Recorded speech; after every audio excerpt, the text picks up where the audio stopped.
Dengan didukungnya, dengan kemudian dimenangkannya, lagi-lagi kembali dimenangkan Ibu Ilis di tingkat banding ini, maka kita akan melihat keseriusan Yusuf Mansur menjalankan kata-katanya sendiri, teman-teman.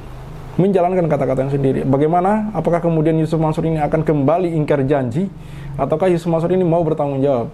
Tapi untuk sejauh ini, saya melihat belum ada tanda-tanda Yusuf Mansur mau bertanggung jawab, teman-teman.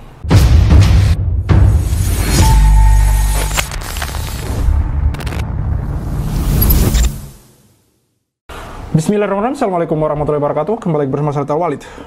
Beberapa hari yang lalu saya mendapat informasi mengenai hasil putusan banding yang diadakan oleh Yusuf Mansur dan kawan-kawannya terkait dengan kasus gugatan Ibu Ilis Siti Rohmah, teman-teman.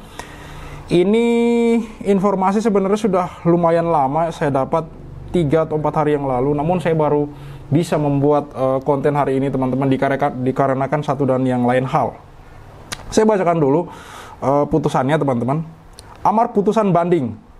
Tanggal putusan banding Rabu 4 Desember 2024. Menerima permohonan banding dari pembanding 1 semula tergugat 2 dan pembanding 2 semula tergugat 4A tersebut. Menguatkan putusan Pengadilan Negeri Bogor nomor A147/PDT-G 2023 PN Bogor tanggal 18 September 2024 yang dimohonkan banding. Menghukum pembanding 1 semula tergugat 2 dan pembanding 2 semula tergugat 4A untuk membayar biaya perkara dalam kedua tingkat peradilan dalam tingkat banding ditetapkan sejumlah 150.000. Jadi ini yang poin 2 ya. Kita bacakan lagi. Menguatkan putusan Pengadilan Negeri Bogor. Menguatkan artinya dalam hal ini, teman-teman, perlu teman-teman ketahui bahwa banding yang diajukan oleh Yusuf Mansur ini tidak dikabulkan, alias banding tersebut tetap dimenangkan oleh Ibu Ilis Siti Rohmah selaku penggugat, teman-teman. Dan artinya adalah Yusuf Mansur dan kawan-kawan ini tetap berkewajiban membayar ganti rugi senilai kurang lebih 4 miliar, teman-teman. 4 miliar 75 juta kalau tidak salah.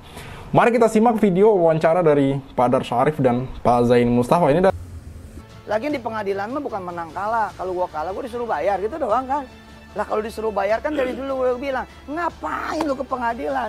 Rumah gua aja kalau disuruh bayar mah. Yap, itu adalah cuplikan video Yusuf Mansur beberapa tahun yang lalu dengan terkesan jumawa dan terkesan sombong ya, mengatakan hal seperti itu bahwa ngapain ke pengadilan, ke rumah gue aja nanti gue bayar. Tapi teman-teman, terbukti sudah 2 kali orang-orang ini, teman-teman dari korban ini, termasuk Pak Zaini Mustafa, ke rumah Yusuf Mansur, namun tidak ditemui oleh Yusuf Mansur.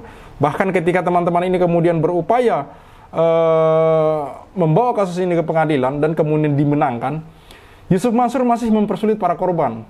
Ya dengan cara memang ini haknya, tapi kan sekali lagi ketika kita balik di kata-kata Yusuf Mansur yang mengatakan ngapain ke pengadilan, ke rumah gue aja nanti gue bayar.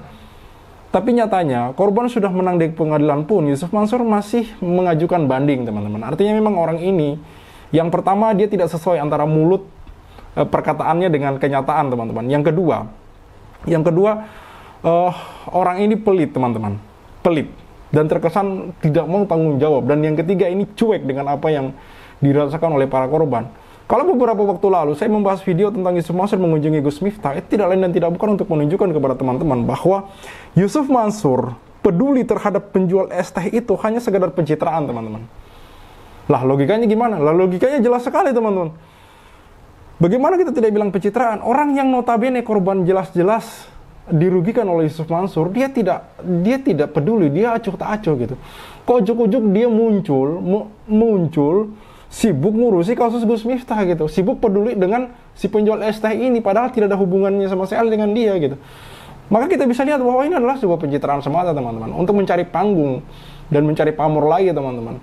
Dan saya rasa teman-teman harus lebih cerdas, harus lebih pintar hari-hari ini bahwa orang-orang seperti Yusuf Mansur ini banyak di negeri ini. Tinggal pandai-pandainya kita memfilter orang-orang seperti ini agar kemudian tidak selalu diberi panggung, teman-teman. Bukan malah diundang untuk ceramah, apalagi yang kalian mau dengar dari Yusuf Mansur gitu.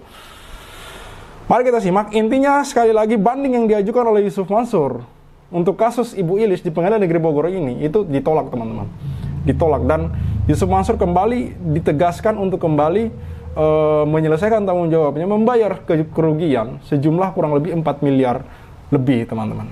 Mari kita simak wawancara Pak Darso Arif dengan Pak Zaini Mustafa. Kalau perkaranya sendiri, kejadian perkaranya 2009 ya, berkaitan dengan investasi batu bara yang dinamakan Jabal Nur. Ya. Itu digalang oleh Yusuf Mansur dan kawan-kawan. Jadi Yusuf Mansur yang datang ke Masjid Darussalam ini menggalang investasi bisnis batu bara yang katanya janji-janjinya menguntungkan kan begitu. Nah, Yusuf Mansur dalam presentasi bisnis itu mereka mengatakan bahwa Yusuf Mansur itu berkedudukan sebagai komisaris utama dari PT Adi Partner Perkasa yang mengelola tambang batu bara di Kalimantan Selatan itu. Gitu. Kemudian Bu Ilis itu Pak Arif, kemudian di atas namakan Bu Ilis itu setor modal di 2009 itu 250 juta. Kemudian 2009 setor modal, kemudian akhir 2009 awal 2010 itu sudah mulai macet. Jadi macet, tidak ada pengembalian, tidak ada juga pembagian keuntungan begitu. Dan tidak ada kejelasan juga macetnya karena apa dan lain sebagainya, tidak ada, menghilang begitu saja. Didiamkan begitu saja. Didiamkan begitu saja. Kemudian dengan berjalannya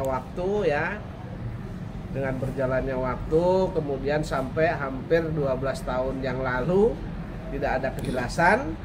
Nah, untuk menyelesaikan perkara ini karena Yusuf Mansur juga selalu mengatakan bahwa Yusuf Mansur itu tidak terlibat di dalam bisnis batubara ini, ya kan? Kemudian sementara termasuk saya sebenarnya menjadi korban yang saya menggugat di perkara nomor 28 di Jakarta Selatan itu tahun 2022 ya. Kemudian Bu Ilis, kami karena Yusuf Mansur juga berdalih katanya tidak terlibat, makanya harus kami uji juga gitu ke pengadilan. Apakah memang tidak ada keterlibatan Yusuf Mansur atau ada. Sementara kami yang menjadi korban ini kan uangnya hilang, Pak. Sementara Yusuf Mansur yang presentasi dengan semangat ya di Masjid Darussalam ini setelah uang investor itu disetor semua kurang lebih 55 miliar lalu menghilang begitu saja seolah-olah tidak ada, dan memang tidak ada pertanggungjawaban sama sekali.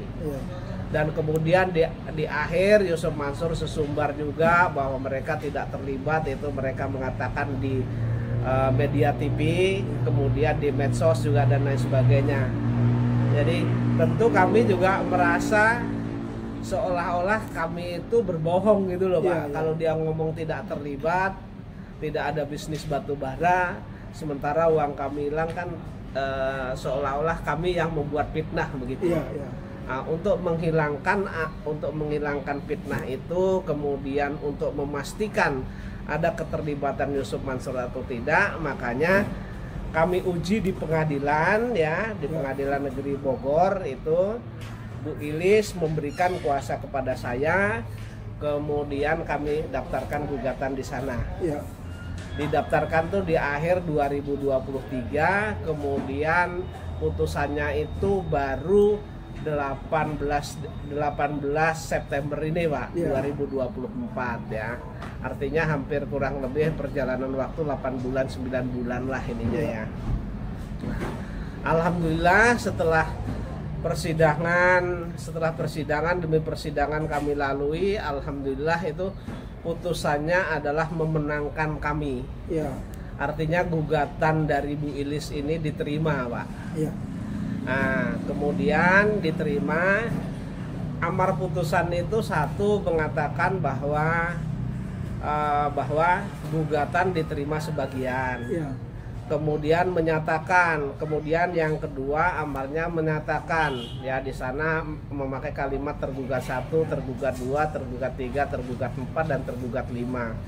Tergugat satunya adalah BMT Darussalam Madani, tergugat 2-nya adalah Yusuf Mansur, tergugat 3-nya adalah Adiansah, tergugat 4-nya adalah Yuda Adi. Kemudian tergugat 5-nya adalah PT Adi Partner Perkasa, di mana Yusuf Mansur sebagai komisaris, Adiansah sebagai direktur di sana, begitu. Nah itu sebentar Pak, itu dinyatakan one prestasi mereka. Artinya one prestasi itu ingkar janji. Ingkar janjinya mereka tidak bisa memenuhi janji yang telah disepakati, begitu. Kemudian yang ketiga, amarnya menghukum Yusuf Mansur dan kawan-kawan untuk membayar kerugian material itu sebesar 4.075.000.000. Kemudian amar berikutnya adalah menghukum Darul Quran sebagai turut tergugat untuk patuh dan tunduk terhadap putusan perkara ini. Kemudian amar berikutnya itu menghukum Yusuf Mansur dan kawan-kawan untuk membayar biaya perkara. Kemudian amar berikutnya menolak gugatan seterusnya dan selebihnya. Begitu. Jadi artinya Yusuf Mansur itu dinyatakan dengan adanya Yusuf Mansur dan kawan-kawan One Prestasi, di sana Yusuf Mansur itu terlibat aktif dalam bisnis batubara ini, begitu. Jelas ya, sudah banyak kemudian bukti yang mengarah bahwa Yusuf Mansur ini memang terlibat aktif dalam investasi batubara ini, teman-teman.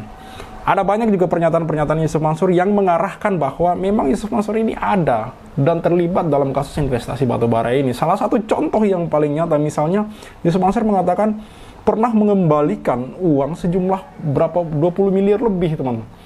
Artinya kan memang Yusuf Mansur ini terlibat gitu. Belum lagi kalau kita lihat putusan pengadilan untuk kasus gugatan Bank CIMB Niaga yang ini sudah kita bahas berkali-kali, teman-teman. Di mana di sana Yusuf Mansur sebagai komisaris dari PT Adi Partner Perkasa. PT Adi Partner Perkasa ini adalah PT yang juga terlibat dalam kasus investasi batubara ini, teman-teman. Belum lagi pernyataan-pernyataan para saksi yang mengatakan bahwa Yusuf Mansur memang terlihat presentasi di sana, teman-teman. Presentasi mengenai investasi batubara ini, teman-teman. Lalu kemudian orang-orang ini, kenapa kemudian banyak yang berinvestasi? Ya karena salah satunya daya tariknya dan mereka tertarik karena ada Yusuf Mansur di sana, teman-teman. Jadi saya rasa kata-kata bahwa Yusuf Mansur tidak terlibat dalam investasi batubara ini sudah terbantahkan dan terpatahkan, teman-teman. Itu sudah bukan bahasan kita lagi untuk beberapa waktu ke depan, teman-teman. Bahasan kita adalah bagaimana caranya agar Yusuf Mansur ini bisa bertanggung jawab. Apalagi ini sudah ada putusan pengadilan, teman-teman. Putusan banding pun sudah tidak mendukung mereka. Putusan banding pun memenangkan Ibu Ili Siti Rohmah. Jadi, alasan apa lagi yang akan digunakan oleh Yusuf Mansur untuk kemudian tidak bertanggung jawab, tidak membayar kerugian para korban, teman-teman? Alasan apa lagi? Ini sudah jelas-jelas putusan pengadilan negeri Bogor mengatakan bahwa Yusuf Mansur kalah. Yusuf Mansur mengajukan banding. Lalu kemudian banding menolak ajuan mereka, teman-teman. Banding yang mereka ajukan ditolak, teman-teman. Artinya banding ini justru mendukung putusan pengadilan negeri Bogor, teman-teman. Jadi saya rasa ini kita tinggal melihat bagaimana Yusuf Mansur mau bertanggung jawab, teman-teman. Kalau mau dibilang Yusuf Mansur tidak punya duit, lagi-lagi ngomong kosong, teman-teman. Seperti yang sering kami katakan bahwa Yusuf Mansur ini punya warung steak and shake yang kemudian kami suarakan hari-hari ini untuk kemudian diboykot. Karena percuma Yusuf Mansur flexing ke sana kemari punya warung steak and shake omset miliaran rupiah per bulan, teman-teman. Tapi kenyataannya dengan omset miliaran per bulan tersebut, dengan aset-aset yang dia punya di warung steak and shake, dia tidak punya sedikit pun niat, dia tidak punya itikat untuk kemudian bertanggung jawab menyelesaikan urusannya dengan para korban, teman-teman. Lalu apa gunanya kemudian Yusuf Mansur selama ini bolak-balik memamerkan kekayaannya? Apa gunanya kalau hanya untuk diperlihatkan semata, tapi sekedar sedikit saja bertanggung jawab kepada para korban dia tidak lakukan, teman-teman. Kita flashback kembali lagi bagaimana nasib 14 karyawan Paytren yang kemudian dijanjikan oleh pihak Paytren untuk membayar gaji mereka kurang lebih 500 juta, tapi sampai hari ini pihak Paytren ini juga ingkar janji, teman-teman. Paytren siapa? Ya Yusuf Mansur itu sendiri, teman-teman. Tidak lain dan tidak bukan, ya Yusuf Mansur juga, teman-teman. Jadi sekali lagi saya mau katakan bahwa dengan didukungnya, dengan kemudian dimenangkannya, lagi-lagi kembali dimenangkan Ibu Ilis di tingkat banding ini, maka kita akan melihat keseriusan Yusuf Mansur menjalankan kata-katanya sendiri, teman-teman. Menjalankan kata-katanya sendiri. Bagaimana? Apakah kemudian Yusuf Mansur ini akan kembali ingkar janji, ataukah Yusuf Mansur ini mau bertanggung jawab? Tapi untuk sejauh ini, saya melihat belum ada tanda-tanda Yusuf Mansur mau bertanggung jawab, teman-teman. Makanya kemudian kami akan selalu menyuarakan untuk memboikot warung steak and shake. Bagaimana ceritanya ketika Yusuf Mansur punya omset miliaran, punya pendapatan miliaran, tapi di sisi lain dia acuh dan cuek terhadap tanggung jawabnya untuk para korban, teman-teman. Baik, cukup sekian untuk kali ini. Saya Khalid Al-Walid, see you on the next videos. Maka 2010 ketika saya masuk pertama kali ke Warung Steak and Shake, Like video jangan di skip, share sampai kena strap, like biar kasusnya di up, komen sampai dia kena strap. Yusuf Mansur punya cerita, katanya punya daku di mana-mana, nyatanya cuma numpang nama, emang dasar gak punya muka. Boykot Yusuf Mansur, bikin bisnis batu bara kau bangkrut, bikin aplikasi Paytran kau macet, bikin program umroh merdeka kau mampet, bikin program tabung tanah kau rungkat, bikin program mulia video kau katot, bikin bisnis hotel city ya bacot, bisnis mandek duitnya dicokot. Boykot Yusuf Mansur. Kalau cari tangga dipikir dulu, ngaku komisaris nyatanya halu. Kalau udah dongeng kayak orang nyabu, ngaku punya pesawat nyatanya malu. Boykot Yusuf Mansur. Maju caleg tapi nggak kepilih. Haha, orang udah pada tahu belangnya, ngakunya gabung di Warung Steak. Ya udah kita boykot sekalian biar steak. Boykot Warung Steak. Boykot Warung Steak. Boykot Warung Steak. Kok bisa bangun bisnis saat pandemi? Emang duitnya dari mana? Kalau bukan dari bisnis fiksi, ngajak umat kumpul dana cuma buat merana. Boykot Warung Steak. Joni kok cuma diam kayak bot? Apa sih ujuk bikin lu takut? Takut kebongkar, takut kecokot. Bikin bisnis batu bara kok bangkrut, Bikin aplikasi Paytran kau macet, bikin program umroh merdeka kau mampet, bikin program tabung tanah kau rungkat, bikin program moya video kau gatot, bikin bisnis hotel city ya bacot, semua baik duitnya dicokot. Boykot Warung Steak. Kalau cerita nggak dipikir dulu, ngaku komisaris Grab nyatanya halu. Kalau udah dongeng kayak orang nyabu, ngaku punya pesawat nyatanya malu. Baju caleg tapi nggak kepilih, haha. Orang udah pada tahu belangnya, ngakunya gabung di Warung Steak. Ya udah kita boykot sekalian biar steak. Boykot Warung Steak. Sorry kok cuma diam kayak bot? Apa sih ujuk bikin lu takut? Takut kebongkar, takut kecokot.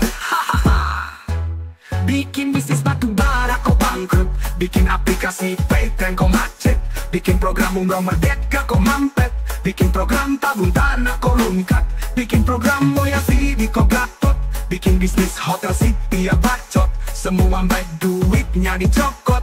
Boykot Warung Steak. Kalau cerita nggak dipikir dulu, ngaku komisaris Grab nyatanya halu. Kalau udah dongeng kayak orang nyabu, ngaku punya pesawat nyatanya malu. Maju caleg tapi nggak kepilih, haha. Orang udah pada tahu belangnya, ngakunya gabung di Warung Steak. Ya udah kita boykot sekalian biar steak. Boykot Warung Steak. Stop mampir di sana, stop masuk ke sana, stop makan di sana, stop bikin si ujuk kaya. Boykot Warung Steak. Bikin Yusuf Mansur ketar-ketir, biar dia mikir, biar dia sadar tanggung jawabnya Mansur. Kami sudah hilang sabar, umat sudah marah besar, sampai mana kau kabur? Akan terus kami kejar walau sampai lubang kubur. Boykot Warung Steak. Boykot Warung Steak. Boykot Warung Steak. Play video jangan di skip, share sampai kena strap, like biar kasusnya di up, komen sampai dia kena step. Hahaha.